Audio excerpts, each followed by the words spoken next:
News. A year to the day since he announced his extraordinary bid to become Premier from outside Parliament, two new polls show Campbell Newman is in pole position to win the seat of Ashgrove. With the opposition also well ahead statewide, the party has released its costings and its plans for the public service under an LNP government. Melinda Howells reports. Surf's up and so are the polls. 2 days out from the election, Campbell Newman has opened up a big lead in Ashgrove. A Courier Mail Galaxy poll has him ahead of the Labor incumbent Kate Jones, 55 to 45% after preferences. And a ReachTel automated phone poll produced a similar result. And I know the people of Ashgrove will make the right choice on the 24th of March. It's very tough.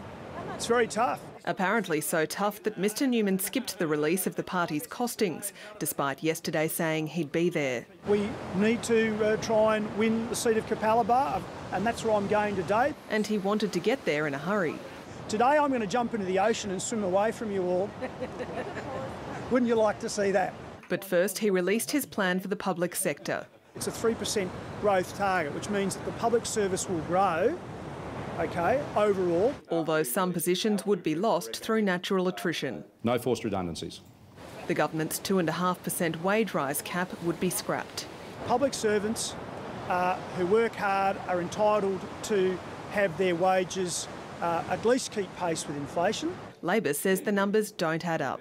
For all those people out there in the public sector, they are now on notice that their jobs are under threat or that they face pay rises of 1%. The public service strategy forms part of the LNP's plan to fund $4 billion worth of campaign promises.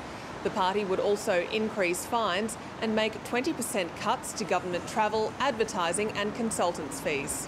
An LNP government would also scrap 8 carbon reduction schemes, outsource the collection of unpaid fines and stop property resumptions for Brisbane's Cross River Rail project. We think it's reasonable, we think it's responsible, we think it's affordable. Mr Newman's gone on a reckless spending spree across the state, telling people what they want to hear. They'll hear plenty more from both sides before polling day. Melinda Howells, ABC News, Brisbane.